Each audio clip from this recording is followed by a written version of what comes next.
Hi guys, first off apologies for how I look. I do have a little bit of an infection at the minute in my eye, so I cannot really stay on for too long, and I apologise if I look pale. I'm not allowed to wear any makeup for the next week because I'm on antibiotics, but in the meantime I have actually gotten my grade back from QC Makeup Academy for Unit B, so I kind of wanted to go through that with you guys quickly, just in terms of the grade I got and what the question in general what Unit B entails. It's a lot more in-depth than Unit A. It's not impossible, but it's definitely, you do need to take your time and you do need to have kind of that time to give it and to obviously find models as well. So I thought I'd kind of go through everything that was I was asked to do. The mark I got was a B+, and I'll tell you why, because in my last Unit A I got an A, and she's kind of gone through the reasons why I got a B+ and things to work on and things like that as well. So the first thing I'll do is Unit B, the first thing they ask you about, and the first assignment, I'm going to go through it all for you guys, is personal skincare tracking chart. So they ask you kind of, they lay out a chart, and I'll just show you here, a step-by-step kind of guide that you would take to kind of preparation of the skin. So something like this you have online. So they do have, obviously each unit gives you like a unit summary as well, but this is the actual skin tracking chart here. So what it does, it asks you steps taken in order. So the first thing would be wash the face and tone the skin. Then the products and tools that you would use, how this step would fit in with their skin tone, so obviously you're looking at different skin tones there, and then suggested changes to improve the step for your skin, or explain why the step is ideal for your skin or your client's skin, and then the overall self-evaluation, so that's like rating on a scale of 1 to 5, how you feel that actually has worked for you or the client, and then any comments that you would have at the end. So that was the first thing they asked you to do. And then after that, assignment B2 was recognising skin tones and types, and you do get a course book with Unit B as well. So you obviously have your Unit B all laid out for you like this, but there is actually a course book that you read alongside this that you obviously have got skin tones and types to look through there and familiarise yourself with. And so they ask you then in this assignment to identify skin tones and types, also face shapes, which was really interesting. First try the assignment on yourself, then you'll practice identifying these traits on a friend or family member who volunteers to be your model. And just to let you know, as we go ahead, Unit B is a lot of finding models for different looks, and I will go through that towards the end, but there's a lot of models needed. Even if you have friends, grab your friends that are close by. So what I needed to do was, the first thing they asked me to do in step 1 for B2 was take a photo of yourself with no makeup on, similar to how I look now, but obviously not so much redness here, and then having a bare face is important so that your tutor can accurately verify your skin tone and type. Make sure your full face is visible in the photo, and it gives you an illustration below just so you can see like where they would like the camera to be in terms of your face.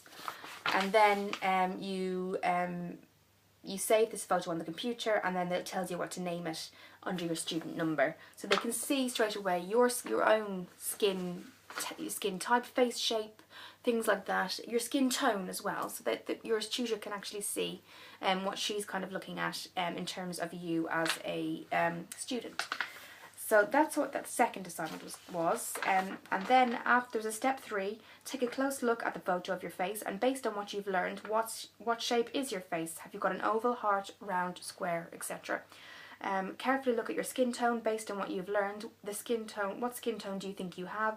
Is it a rich Mediterranean olive, or an ivory, porcelain, deep warm mahogany, etc.? So then again, you're looking at your own skin type again, you're kind of assessing what you feel you think your skin tone is. And then step 4, think about your skin type. Do you have combination, oily, dry, sensitive skin? Based on what you've learned, assess your own skin type and take note of the characteristics that make you think this skin type, and record your answer. And then you obviously record that and you submit that onto the computer as well. And then step 5, repeat step 1 and 3 with a model this time. So obviously you've practiced on yourself. I used my mum for this. It was quite interesting. And then, or a family member, anyone. It doesn't have to be a family member, it could be a friend. Take a second photo that shows his or her full face in the frame and without makeup. So when you save this photo on your computer, please name the file as in a model, obviously because the other one was you, this has to be named as a model. And then you go through all those steps again. So then it gives you a file checklist after each assignment. So this time they wanted the answer sheet, your face photo and your model face's photo, and that was B3, sorry, working with skin conditions. Then blending practice was interesting, that was B4. So for that you needed your digital camera, and actually interestingly enough they wanted you to blend on your arm. If I turn my arm this way, what they like you to blend they do suggest some colours, so 2 strong colours. So you start off with I chose a blue, and I started to blend that into my skin just like this, and then quite nearby then they wanted me to blend another separate colour and see what my blending skill was like. And then you take a picture of that on your digital camera and you upload that to the computer too. And this way they say it's a really good way, this part of your skin is a very good area to practice blending on, because of where it is, there's no hairs, it's very kind of soft, and it's a very good kind of basis for practicing blending. So that's what they asked you to do in that question. And then it said the same thing, so you did 2 eye colours, which I did. Then they asked you to practice with powder blush, and then they said you can choose the brushes you would like to use for blending. So using your powder blush, apply a thick heavy layer of makeup to the back of your hand or the inside of your forearm, which is what I chose. If you use your arm instead, be sure to use the inside, which I just showed you, because obviously the outside of your arm is going to make it difficult with the hairs. Make sure that you apply a heavy amount of makeup that results in an opaque coverage of an area on your skin. So they want to see it going from strong to light and how you've blended that kind of perfectly. Step 2, using your preferred blending brush, begin to blend the colour outward in one direction, and the goal is to arrive at a blended makeup that goes in one direction from thick to medium to light. So you can kind of see the separation of colour and the fade, for example. And then take a photo at the end for the results, and be sure to make sure that your photo is taken up close so that they can see kind of correctly. And then step 4, now choose 2 very different eyeshadow colours. You might want to use bright blue and orange, or purple and black, so obviously 2 opposites so that you can see clearly, you know, the differentiation. And then you redo those again. You obviously apply them first, and then you blend them again together. Take a picture of that and upload it. And then now your goal is to blend the 2 eye colours into the neck, so that your midpoint between them is a perfect blend of the 2. So they did say to take your time on that and be patient, because I found that as well, that you do need to kind of work with the colour for a while and to make sure you get the perfect blend, and then just be sure to upload that for your unit photos in Unit B on the computer, and that was assignment B4, blending practice. So assignment B5 was practice makeup application. So this was the first time I needed a model for a full face of makeup, because obviously Unit A was very much about why you were doing the course, and Unit B is more we're getting right into the models and we're getting right into hands-on kind of practice. So what we did for B5 was practice makeup application. So I needed my digital camera, I needed a relative or a friend who was going to be my model. And they also have had to have washed their face and moisturised for me. My makeup kit with all my basic makeup essentials, concealer, foundation, powders, things like that. And then the makeup brushes and a model feedback form which they give you online in the QC Academy school online, and that your model will fill out, and it's feedback kind of like how they felt the makeup application was on them, what you did for them, were you listening to what their concerns were, that kind of thing, and how they felt it went. It also just had a little note in there, if your model has her own concealer, foundation or moisturiser, please always use that, because then obviously you're lessening any breakouts that may happen. Even if you do, obviously you're very hygienic with your makeup kit, they may break out. It just may be that they have to have a certain type. So I did use my mum's, her own moisturiser, her own foundation and her own concealer, and it worked out perfectly. So take a photo before of your model's face with no makeup, and then take a photo of afterwards, and you upload them both before and after. And when you save those on the computer, name them model before, model after, and then what they had asked me to do was carefully at each stage of the makeup application, carefully take it when it's applied. So for example, when my mum's concealer was applied, I had to take a picture. When her foundation was applied, I had to take a picture. When her eye makeup was applied, I had to take a picture again, so they can see each step. And then it was assignment B6 was makeup removal. So again, they wanted to see me removing her makeup, how I went about it, what I used, the products I used. Did I take into account her products, and did I make sure obviously that I was being hygienic along the whole way? And then again, she had another feedback form for that as well. So I uploaded those two, and that was B6 makeup removal, B5 and B6. And then we moved on to then looking at, sorry guys, I'm just making sure I'm getting this all for you. Makeup removal was B6. We need to check to ensure that your model has removed any contact lenses or glasses that they might be wearing.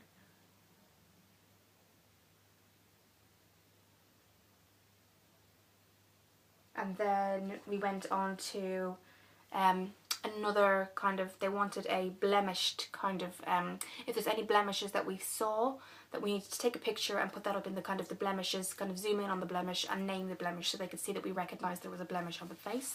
And then after that it was mature skin.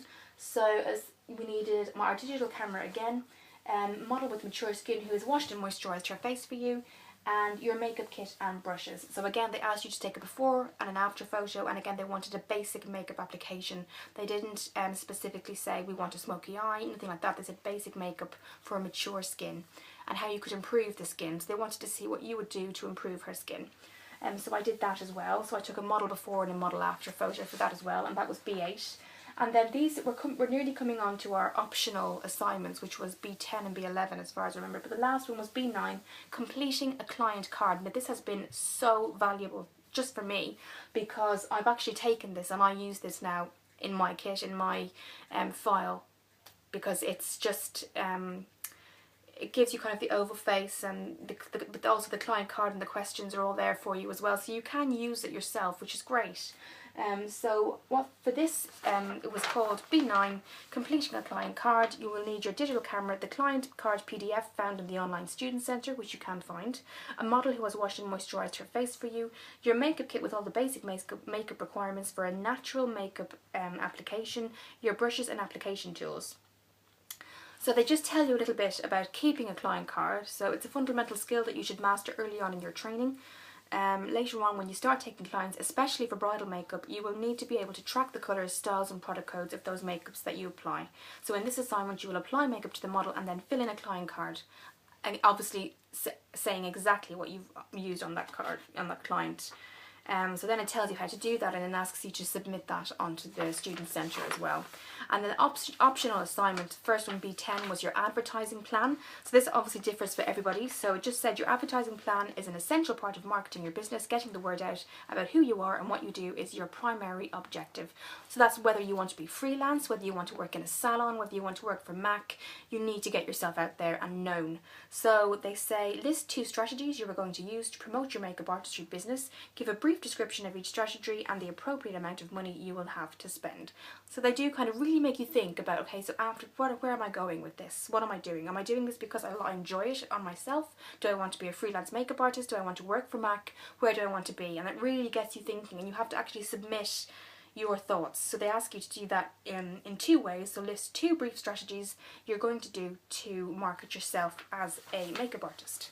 So that was really good. And then B11 is there was a B11, and that was the final assignment, which was they want you to submit to create a website for yourself and submit that. So that was the final assignment. And those 2 last ones I've told you about, B10 and B11, they were optional, but I felt that they were actually one of the most important, because I do know makeup and I do know, you know, how to apply makeup and the smoky eye and everything like that, but what I find QC Makeup Academy is giving me that I didn't have before is very much business training, and you can apply this business training to anything in life that you do. So they've shown me kind of in terms of how to start my own business, what I'll need to do, the things I need to think about that perhaps I didn't think about before, such as for a big example is the advertising plan. How are you getting yourself known? How are you getting yourself out there? Have you done your research? Are there other makeup artists in your area? Are you going to have to compete? You know, look at your area, look at what you need to do. And again, if you don't want to be a freelance makeup artist and you want to work for a big company in MAC, you need to kind of research that area too. So I have to say it was a very informative Unit B. Again, it was good to find the models, but I found I was kind of waiting, and I suppose I have heard that a lot, even on the student centre when I've chatted to some of the girls on there. Their big thing is trying to find the models, which is a bit of a difficulty. So I do tend to use my family when I can, because it's just they're there and they're willing, I suppose, and to have their makeup done, which is a great help to me. So that's what I've been doing. I've been using family and friends. Model Mayhem is a really good website if you don't have that option, so I would suggest that. But just to be prepared, Unit B, and I've already kind of looked ahead into Unit C, it's a lot of model work. But what they're trying to get you to do, as well as researching your business and researching your kind of goals and what you want to do in your business, what they're trying to get you to do the whole way along, particularly in Unit B, is start practicing on other people. And they do accept, now they do say that in small print, we do accept your face. If you have to do it on your face and submit it, it will be accepted. However, you're not obviously learning how to apply makeup to other people in that sense, because obviously you're just doing it on yourself. It could be absolutely perfect, and then you go and do it on somebody else and it might look different. So they're trying to get you to practice from the very get-go. So that was Unit B. Again, apologies for how I look today. Not feeling the best, but I wanted to kind of, because I got my grade yesterday, I wanted to kind of let you guys know what it was. I am finding QC Makeup Academy really, really informative, guys, and probably one of the best makeup courses I've done in terms of long distance, because they do really get you thinking about the important things, like your not just the makeup application, but where are you going with this? What's your business plan? Where do you want to be in a year's time, or even in 6 months? You know, and they really get you thinking and actually, you know, using your brain, and this is where I want to be, this is where I'm going to go, and this is my goal. And I really do appreciate that aspect of it, as well as obviously the makeup and the really obviously different skin tones, things like that. I'm really enjoying that as well, but especially the business section side of it as well, which I have found very informative. So that was Makeup Artistry Unit B course guide, just to let you know how it went. I'm on Unit C now, and I did get a B+. The other reason they said that I got a B+ was that the camera I'm using apparently isn't showing the correct light. So they've asked me, like, and I have just been using my own family camera that I have had, but maybe that's something I have to look into. One of my tutor did say, I can see what you've done with this with the face in the photo for the makeup, and I do like that, but however the lighting and in the camera, I don't find you're getting the best pictures. So that's something I've actually taken control of now, and I am actually getting another camera now, so that I do have, even going out and doing my profile pictures for my portfolio, that I have got a good camera. So that's something that I am looking into. So they do really give you good tips the whole way along. I will obviously keep you updated as how I'm getting on, and thank you for watching the video.